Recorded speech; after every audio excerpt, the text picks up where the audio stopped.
Chapter 5 માં chapter 5 ચુંબકત્વ અને દ્રવ્ય એમાં આપણે 10 MCQ જોયા હતા. હવે 11મો MCQ જોવો.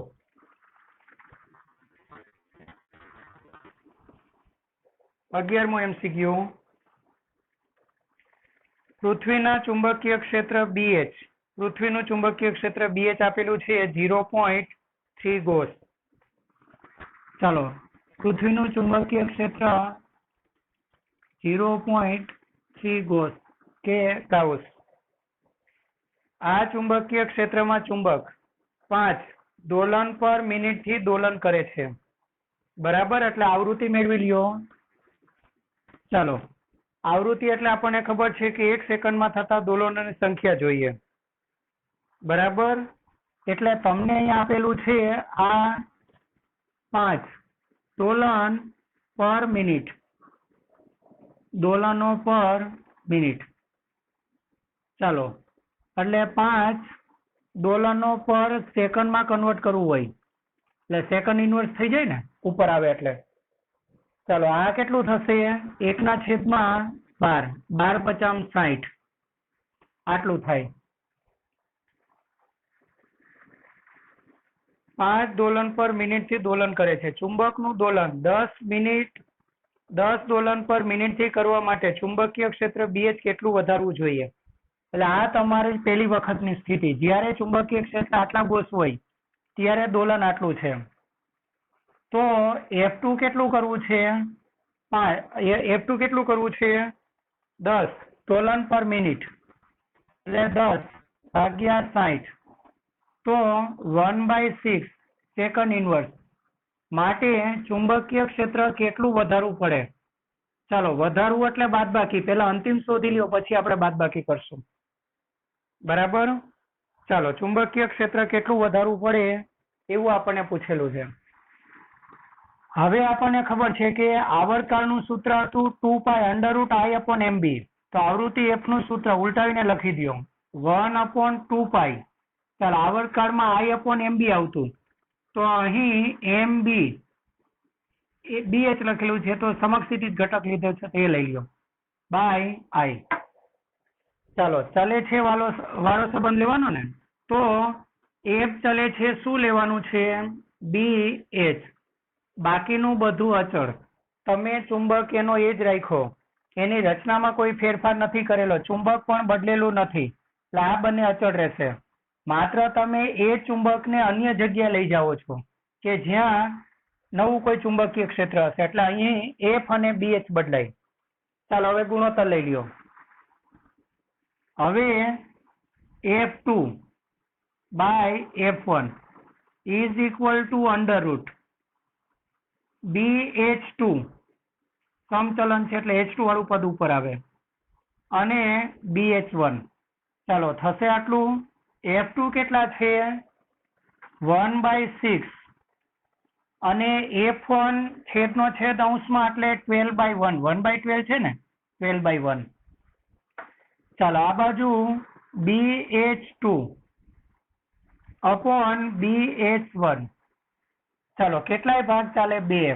વર્ગ કરો એટલે 4 ને, અને આ વર્ગમૂળ નીકળી જાય, આ ગુણાકારમાં આવે. તો ચુંબકીય ક્ષેત્ર BH2 એ BH1 કરતા 4 ગણું કરવું પડે. હવે BH2 એટલે આ તમારું કેટલું હતું? હવે તમારે કેટલું વધારવું પડે છે ને, માટે વધારો. ચાલો, વધારો શોધવા માટે શું કરો? તો BH2 માંથી BH1 બાદ કરો. ચાલો, BH2 કેટલું છે? 4BH1. એમાંથી -BH1 બાદ કરો, એટલે 4 માંથી 1 જાય એટલે 3. BH1 એટલે 3. BH1 કેટલા છે? 0.3 ગોસ. એટલે આ તમારો જવાબ કેટલો આવે? 3 × 9 એટલે 0.9 ગોસ. ચુંબકીય ક્ષેત્ર આટલું વધારવું પડે એટલે અંતિમ કેટલું થાય ખ્યાલ આવ્યો ને? 4 ગણું. 4 ગણું એટલે 1.2. પ્રારંભિક હતું 1.3, અંતિમ કરવું પડે 1.2.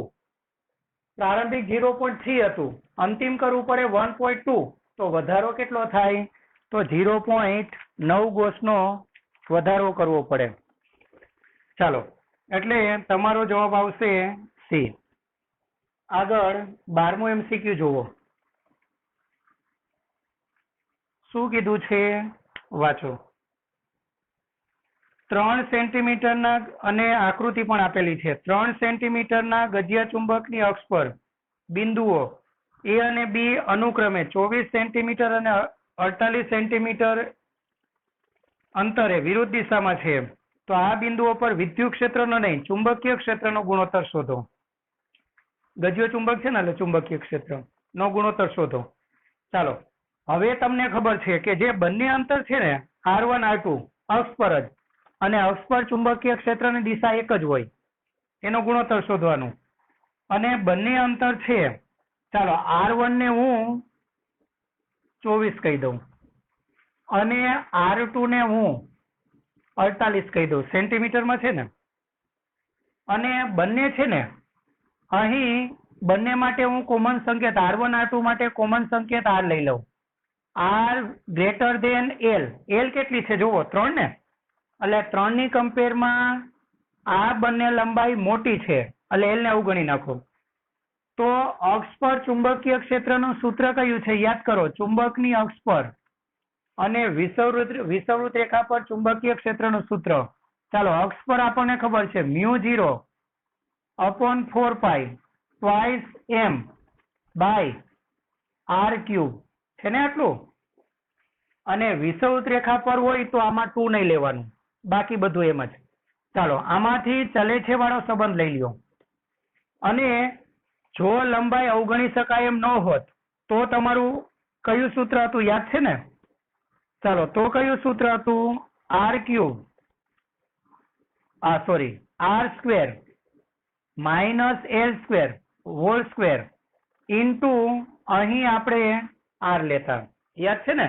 અને જો તમે લંબાઈને અવગણી શકો તો આ શૂન્ય લઈ લ્યો, એટલે r ની 2 ને 2 4 ઘાત, આ શૂન્ય લઈ લેવાનું. એટલે r ની 2 નો વર્ગ એટલે કેટલી? 4 ઘાત. એમાંથી ઉપરની એક ઘાત કેન્સલ થઈ જાય r સાથે, એટલે કેટલી ઘાત? 3 ઘાત. યાદ છે ને આ બધું? ચાલો, આના પરથી ચુંબકીય ક્ષેત્ર બી ચાલે છે ડાયરેક્ટ અંતર સાથેનો સંબંધ જ લઈ લ્યો. કેટલું? r³.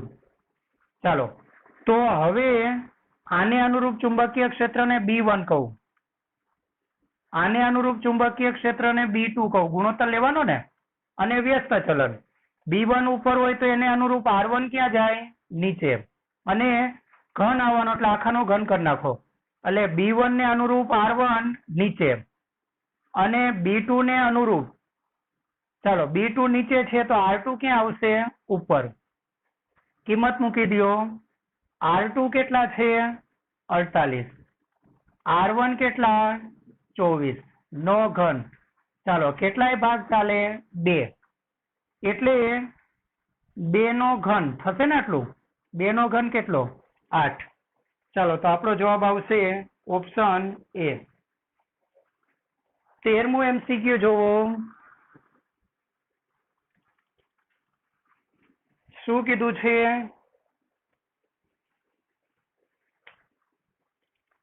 પોલીલોખંડની પેટીની અંદર પૃથ્વીના કોઈ બિંદુએ ચુંબકીય ક્ષેત્રની તીવ્રતા કેટલી હશે? હવે આપણને ખબર છે કે ધારો કે લોખંડની પોલી પેટી એટલે દ્રવ્ય માત્ર ક્યાં હોય? દિવાલ પર.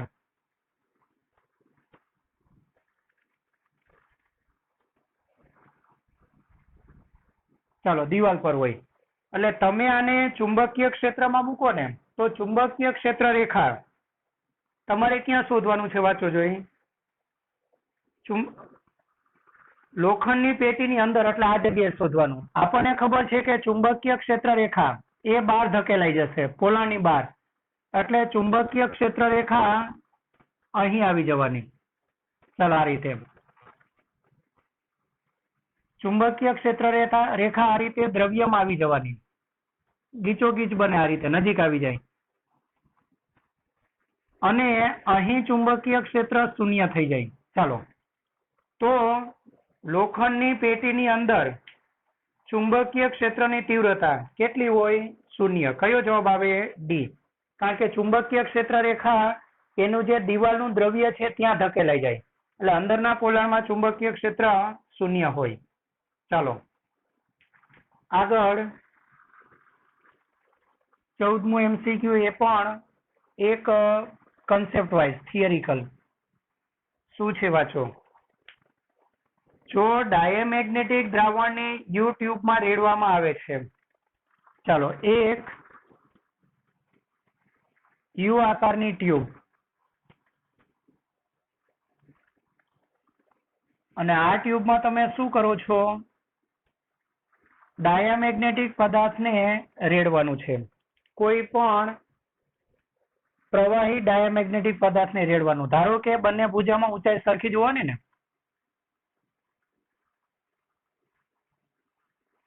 બરાબર. ચાલો ડાયામેગ્નેટિક પદાર્થને રેડવાનો. આ પદાર્થ કયો? ડાયામેગ્નેટિક.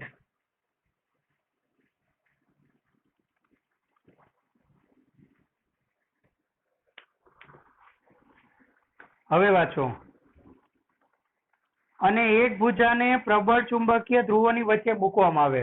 એટલે ધારો કે આ ભુજાને આપણે શું કરીએ છીએ, પ્રબળ ચુંબકના ધ્રુવોની વચ્ચે મૂકીએ છીએ. તો આપણને ખબર છે કે ડાયામેગ્નેટિક પદાર્થ એ અપાકર્ષણ અનુભવે. અપાકર્ષણ અનુભવે એટલે એનું વલણ ત્યાંથી નીચે જવાનું હશે, એટલે આ જે મેનિસ્કસ કે મુક્ત સપાટી એ નીચે ઉતરશે. ચાલો, તો પ્રબળ ચુંબકીય ધ્રુવોની વચ્ચે મૂકવામાં આવે ત્યારે મેનિસ્કસ ક્ષેત્રની રેખામાં હોય ત્યારે દ્રાવણ સ્તર ચાલો ક્યાં જશે? નીચે. કારણ કે આપણને ખબર છે કે ડાયામેગ્નેટિક પદાર્થને ચુંબકીય ધ્રુવો વચ્ચે અપાકર્ષણ લાગે. અપાકર્ષણ લાગે એટલે અપાકર્ષણને કારણે ક્યાં આવશે? નીચે. ચાલો, એટલે જવાબ આવશે બી. આગળ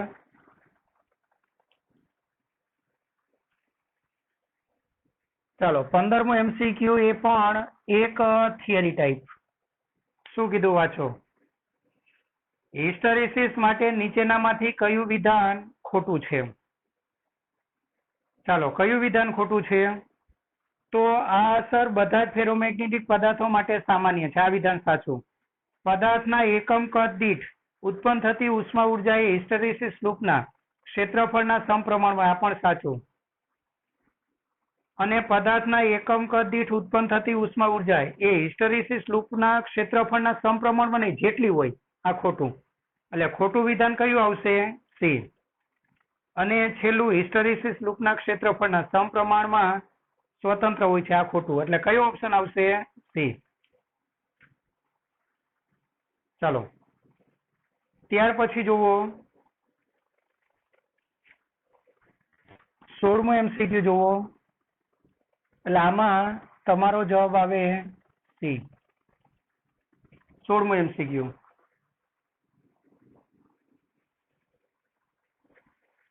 ચાલો, સુપર કંડક્ટર માટે મેગ્નેટિક સસેપ્ટિબિલિટીની કિંમત શું હશે? સુપર કંડક્ટર શું છે ખબર ને? સુપર કંડક્ટર એટલે એ થોડુંક સામાન્ય માહિતી આપી દઈએ. સુપર કંડક્ટર, તમે એક વૈજ્ઞાનિક, અને આને મેસનર અસર કહેવાય. અમુક પદાર્થ એવા છે, દાખલા તરીકે મર્ક્યુરી, તેનું ક્રિટિકલ તાપમાન, આ ક્રિટિકલ તાપમાન TC એ 4.3 કેલ્વિન છે આશરે. ચાલો, હવે કોઈ પણ અમુક પદાર્થો તેને તેના ક્રિટિકલ તાપમાન કરતા નીચે લઈ જશો ને તો એનો અવરોધ સૈદ્ધાંતિક રીતે શૂન્ય થઈ જશે. એટલે મર્ક્યુરીને તમે જો એના ક્રિટિકલ તાપમાન 4.3 કેલ્વિન કરતા નીચે લઈ જશો ને તો બધી ચુંબકીય ક્ષેત્ર રેખા બહાર ધકેલાઈ જશે. એટલે કે એનો અવરોધ સૈદ્ધાંતિક રીતે શૂન્ય થઈ જાય. હવે અવરોધ શૂન્ય હોય તો તેમાંથી પ્રવાહ પસાર કરતા તે ખૂબ જ લાંબો સમય લાંબો સમય ટકી રહેશે. ચાલો, ખૂબ જ લાંબો સમય ટકી રહેશે. એટલે આવું દ્રવ્ય છે ને એમાં ઉષ્માનો વ્યય નહિવત હોય અને પ્રવાહ જો લાંબો સમય ટકી રહેશે કારણ કે અવરોધ નથી, તો આવા દ્રવ્યમાં ઉષ્માનો વ્યય નહિવત હોય. બરાબર. હવે આવા દ્રવ્ય માટે છે ને, આવા દ્રવ્ય માટે સાપેક્ષ પરમિએબિલિટી એ શૂન્ય હોય અને સાપેક્ષ પરમિએબિલિટી શૂન્ય હોય તો μr is equal to 1 plus કાઈ એમ પરથી આ શૂન્ય, આ 1 ઇઝ ઇક્વલ ટુ કાઈ એમ. તો ચાલો, ચુંબકીય સસેપ્ટિબિલિટી, આ સાપેક્ષ પરમિએબિલિટી, આ ચુંબકીય સસેપ્ટિબિલિટી કાયમ આ બાજુ હોય તો -1 આટલી થાય. ચાલો, એટલે સુપર કંડક્ટર માટે મેગ્નેટિક સસેપ્ટિબિલિટીની કિંમત કેટલી થશે? તો -1. આપણો જવાબ આવે ઓપ્શન ડી. 17મું MCQ જોવો. શું કીધું છે વાંચો. 6.75 એમ્પિયર ઇન્ટુ મીટર ધ્રુવમાન. આ ધ્રુવમાન શબ્દ ખોટું છે, ચુંબકીય ડાયપોલ મોમેન્ટ. ચલો, એટલે ચુંબકીય ડાયપોલ મોમેન્ટ એમ આપેલી છે કેટલી? 6.75. કારણ કે એકમ ઉપરથી ખબર પડી જાય કે આ ચુંબકીય ડાયપોલ મોમેન્ટ છે, શબ્દ ખોટો વાપરેલો છે. ધ્રુવમાન ધરાવતો એક નાનો ચુંબક તેના અક્ષ પર તટસ્થ બિંદુ ધરાવે છે. એટલે તટસ્થ બિંદુ ક્યાં ધરાવે છે? અક્ષ પર. ચાલો, એટલે ચુંબકનું પોતાનું ચુંબકીય ક્ષેત્ર S થી N તરફ હોય. બરાબર. અને તટસ્થ બિંદુ જો અહીંયા ધરાવતો હોય તો બીજું જે ચુંબકીય ક્ષેત્ર છે અન્યનું, પૃથ્વીનું કે કોઈનું બી, એની એ ચુંબકીય ક્ષેત્રની દિશા આ હોવી જોઈએ, આ બાહ્ય ચુંબકીય ક્ષેત્રની દિશા. ચાલો, તટસ્થ બિંદુ ક્યાં ધરાવે છે? અક્ષ પર.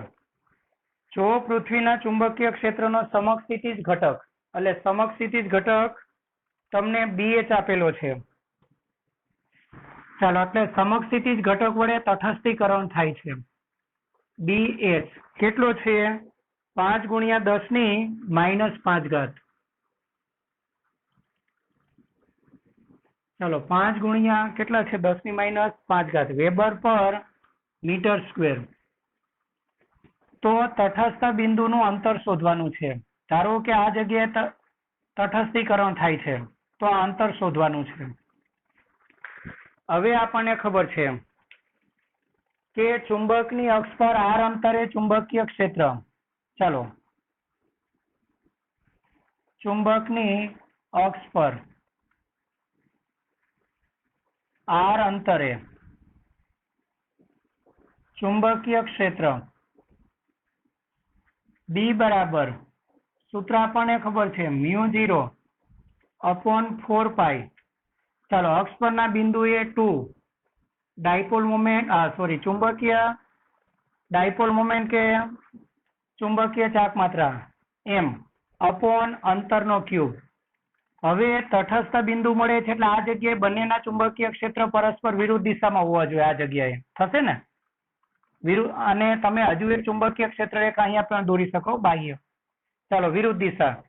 એટલે હવે B એને કોણ સમતોલે છે? BH. કારણ કે આ જગ્યાએ આનું પોતાનું ચુંબકીય ક્ષેત્ર અને આ બાહ્ય ચુંબકીય ક્ષેત્ર વિરુદ્ધ દિશામાં થઈ જશે અને એક જ મૂલ્યના થઈ જવાના, વિરુદ્ધ દિશાના, એટલે કુલ 0. ચાલો, B એટલે μ0/4π એટલે 10⁻⁷ મૂકી દો ને, મુકાય ને 10⁻⁷. ચાલો, 2 m કેટલા છે? 6.75 અપોન અંતર શોધવાનું છે. કેટલા અંતરે તટસ્થ બિંદુ મળે તે. ચાલો, BH કેટલા? 5 × 10⁻5 ઘાત થશે આટલું. ચાલો, આર ક્યુબ ઉપર લઈ જાઓ એટલે આ નીચે આવશે, એટલે આ તમારું પદ આવે 2 ગુણ્યા 6.75, 2 ગુણ્યા 6.75 ગુણ્યા 10⁻⁷, અને નીચે જશે 5 ગુણ્યા 10⁻5. સાદુરૂપ આપો 2 ગુણ્યા 6.75 ભાગ્યા 5 એટલે 2.7. ચાલો 2.7 ગુણ્યા 10⁻ઘાતાંક ઉપર લઈ જાઓ -5 +5 થઈ જાય એટલે -2 થશે. ઘનમૂળ કાઢવું છે તો ઘાતાંક 3 ના ગુણકમાં લાવવા પ્રયત્ન કરો એટલે 27 કરી નાખો તો 10⁻3. ચાલો ઘનમૂળ દૂર કરો તો 27 નું ઘનમૂળ 3 અને 10⁻1 મીટર. ચાલો 10⁻1 મીટર એટલે r બરાબર 10⁻1 એટલે 0.3 અને મીટર ને સેન્ટીમીટરમાં ફેરવો. તમારા ઓપ્શન જુઓ શેમાં આપેલા છે? સેન્ટીમીટરમાં ને, તો 0.3 અને મીટરના 100 સેન્ટીમીટર.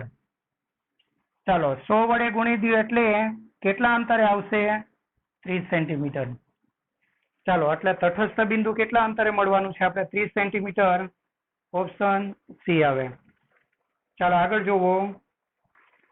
ચાલો હવે 18મો MCQ જોવો.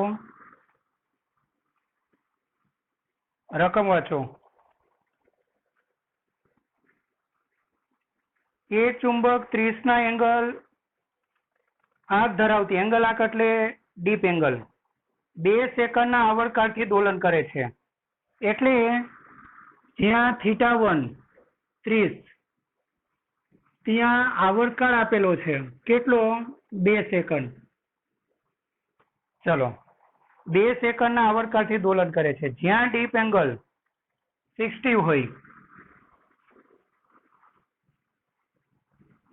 ચાલો ત્યાં 3 સેકન્ડના આવર્તકાળથી દોલન કરે છે. 3 સેકન્ડ. અને આપણને ખબર છે કે ડીપ એંગલ એક જ જગ્યાએ 2 જુદા જુદા ન હોઈ શકે. એટલે ડીપ એંગલ જુદો જુદો છે એટલે પૃથ્વી પરની જગ્યા પણ જુદી જુદી હશે, અને જગ્યા જુદી જુદી છે તો ત્યાં ચુંબકીય ક્ષેત્ર પણ જુદું જુદું હશે. ધારો કે આ જગ્યાએ B1 અને આ જગ્યાએ ચુંબકીય ક્ષેત્ર B2. તમારે શું કરવાનું છે? વાંચો. તો બંને જગ્યાએ પરિણામી ચુંબકીય ક્ષેત્રનો ગુણોત્તર એટલે B1/B2 શોધવાનું છે. ચાલો હવે આવર્તકાળનું સૂત્ર આપણને ખબર છે, 2π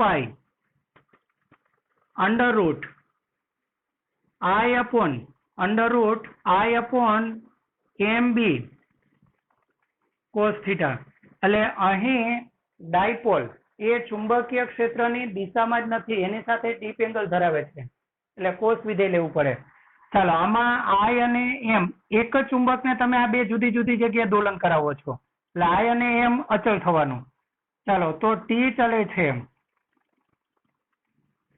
1/√B cos θ થશે આટલું. ચાલો હવે આપણે ગુણોત્તર લઈ લઈએ. એટલે આ બાજુ આવશે T2/T1 ઇઝ ઇક્વલ ટુ વ્યસ્ત ચલન. એટલે 2 ઉપર છે તો એને અનુરૂપ આ બાજુ પદ નીચે આવશે એટલે B2 cos θ2 અને T1 નીચે છે તો એને અનુરૂપ B1 cos θ1 ઉપર આવશે. વ્યસ્ત ચલન ને. ચાલો કિંમત મૂકી દો. T2 કેટલા છે જોવો જોઈએ. T2 3, T1 કેટલા 2. ચાલો B1/B2 શોધવાનું છે અને cos θ1 કેટલા 30 અને cos θ2 કેટલા 60. ચાલો આ બાજુનું પદ આવશે 3/2 √ અને વર્ગમૂળ દૂર કરવું છે તો બંને બાજુ વર્ગ કરી દો એટલે આ બાજુ વર્ગ કરીએ તો 9/4 ને, આ બાજુ વર્ગમૂળ કેન્સલ થાય. ચાલો B1/B2. હવે cos 30 એટલે આપણને ખબર છે કે √3/2 અને cos 60 એટલે 1/2, 2 કેન્સલ થઈ જાય. ચાલો આ છેદમાં જશે એટલે B1/B2 ઇઝ ઇક્વલ ટુ 9/4√3. આ તમારો જવાબ. જો જે આ સ્વરૂપમાં છે કે સ્વરૂપ બદલવાની જરૂર છે? ચાલો એટલે આપણો કયો ઓપ્શન આવશે? સી. હા તમારો જવાબ. ચાલો આગળ 19મો MCQ જુઓ.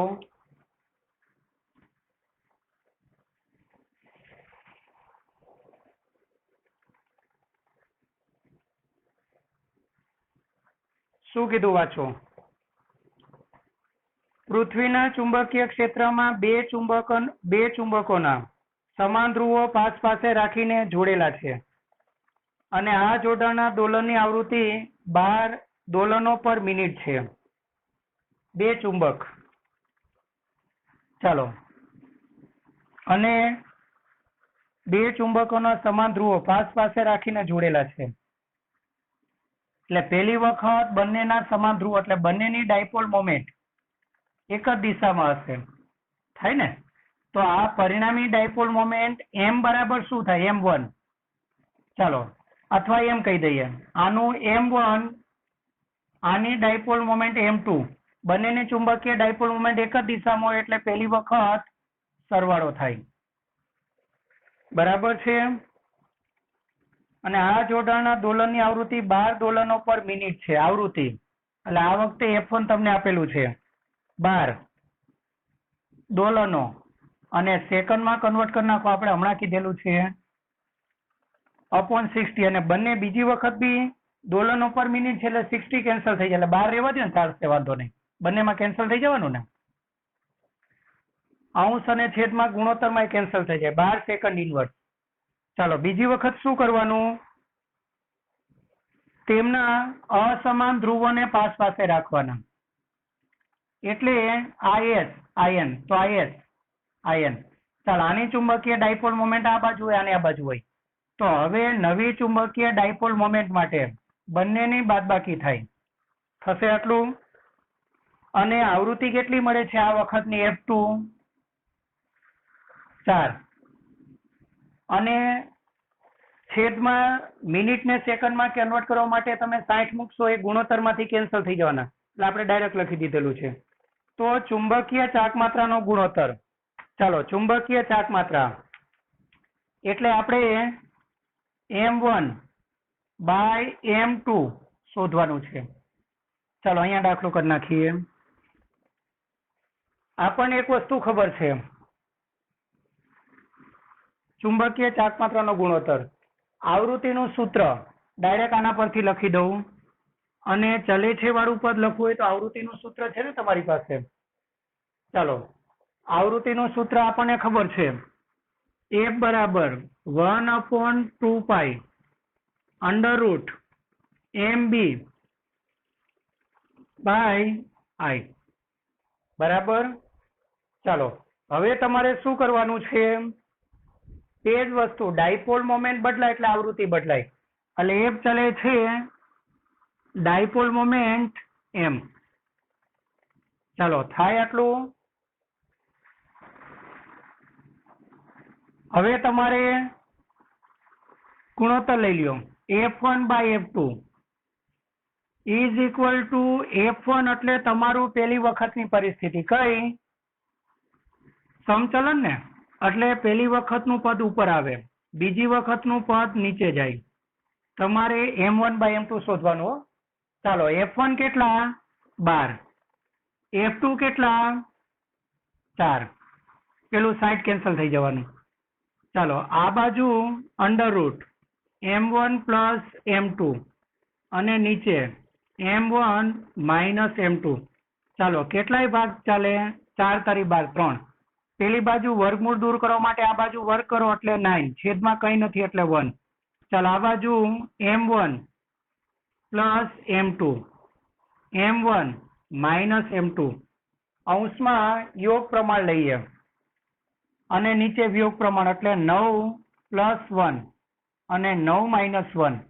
ચાલો આ બાજુ લખાશે m1 plus m2, m1 plus m2 ઉપર યોગ પ્રમાણ એટલે પ્લસ m1 માઇનસ m2 અને નીચે ચિહ્ન બદલો એટલે માઇનસ m1 પ્લસ m2. આ તો ખ્યાલ આવે છે ને? બંને બાજુ આપણે ઉપર યોગ પ્રમાણ નીચે વિયોગ પ્રમાણ લીધું. ચાલો minus m2 plus m2 cancel થાય, નીચેથી minus m1 plus m1 cancel થાય, એટલે ઉપર તમારું આવશે 9 ને 1 10, નીચે 9 માઇનસ 1 8. ચાલો ઉપર m પ્લસ m એટલે 2m1, નીચે m2 plus m2 2m2, 2 2 cancel થાય અને આ બાજુ 2 ભાગ ચાલે 5 દુ 10 4 દુ 8, માટે m1 by m2 is equal to શું આવે? 5/4. આ તમારો જવાબ આવે. હવે આમાં 20મું MCQ જોઈ લઈએ. શું કીધું વાંચો.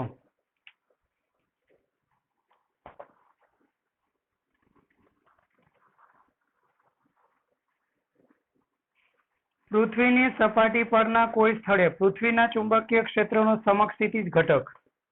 ચાલો સમસ્થિતિજ ઘટક એટલે BH આપેલો છે. કેટલો આપેલો છે જોવો જોઈએ. BH પૃથ્વીના ચુંબકીય ક્ષેત્રનો સમસ્થિતિજ ઘટક 3 ગુણ્યા 10 ની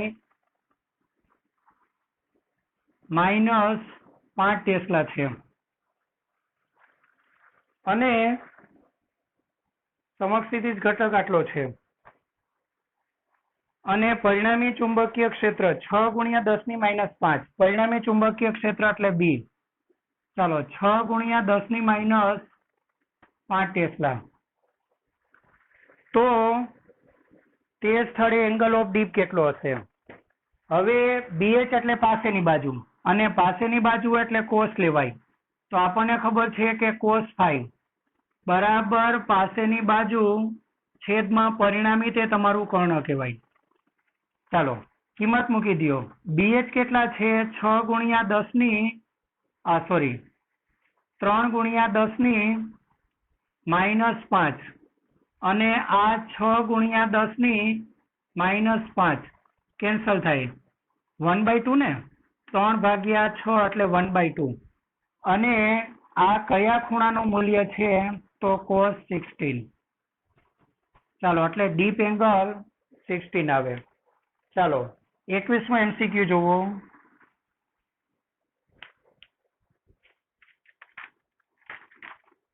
જોવો રકમ વાંચો. ચુંબકીય ચાકમાત્રાઓ m અને 2m વાળા બે ગજિયા ચુંબકો બધી રીતે સમાન છે. તેમને પહેલા સમાન ધ્રુવો એક જ દિશામાં રહે તેમ ગોઠવવાના છે. બરાબર, પહેલા સમાન ધ્રુવો એક દિશામાં રહે એટલે સેમ આ દાખલો, બે સમાન ધ્રુવો એક દિશામાં રહે એ રીતે. ચાલો NS આનું m અને આનું કેટલું છે? 3m. m અને 3m m અને 2m. m અને 2m વાળા બે ગજિયા ચુંબકો બધી રીતે સમાન છે. તેમને પહેલા સમાન ધ્રુવો એક જ દિશામાં રહે તે રીતે ભેગા રાખતા. આવર્તકાળ કેટલો મળે છે? T. ચાલો તો તમને સૂત્ર ખબર છે. અત્યારે કુલ ડાયપોલ મોમેન્ટ m1 કેટલી મળે? એક જ દિશામાં એટલે સરવાળો ને, તો m પ્લસ 2m એટલે આ કેટલી મળે? 3m. અને એ વખતે આવર્તકાળ કેટલો છે જોવો જોઈએ. T1. હવે શું કીધું? અને એક ચુંબકના અસમાન ધ્રુવોને એક જ દિશામાં રહે તે રીતે ભેગા રાખતા જોડાણનો આવર્તકાળ T2 મળે છે. તો બંને વચ્ચેનો સંબંધ. ચાલો અસમાન ધ્રુવો એટલે તમારી બીજી પરિસ્થિતિ કેવી હશે? ખ્યાલ આવ્યો? NS આ બાજુ NS. તો હવે બાદબાકી ને 2m માઇનસ m એટલે m. મોટામાંથી નાનું બાદ કરવાનું. દિશાની તો આમાં કઈ જરૂર નથી એટલે ચાલે ને 2. તો T1 T2 વચ્ચેનો સંબંધ. હવે તમે આના પરથી એક વસ્તુ જોઈ. ચાલો આવર્તકાળ T આવર્તકાળ t અને આવર્તકાળ t નું સૂત્ર ડાયરેક્ટ આપણે અહીંયાથી કહી દઈએ. આવર્તકાળનું સૂત્ર તમને ખબર છે ને? ચાલો, t બરાબર 2π√i/mb.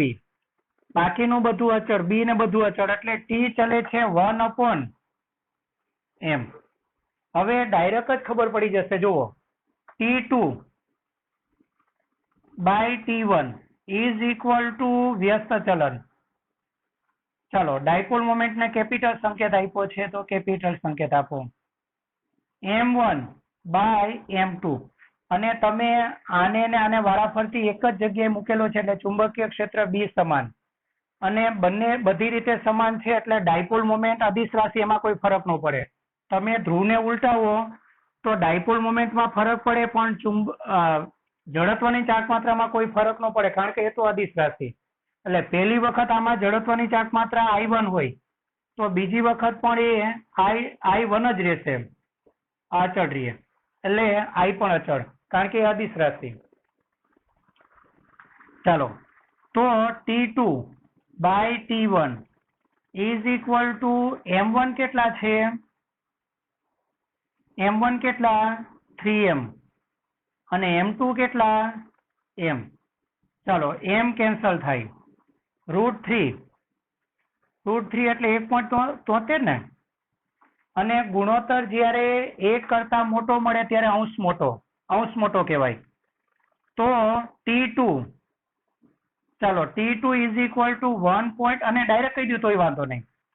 ચાલો, ગુણોત્તર 1 કરતા મોટો મળ્યો 1.73 ને. 1.73 ભાગ્યા 1 એટલે 1.73. ગુણોત્તર 1 કરતા મોટો મળે એટલે અંશ મોટો કહેવાય. તો તમારો જવાબ આવે T2 > T1.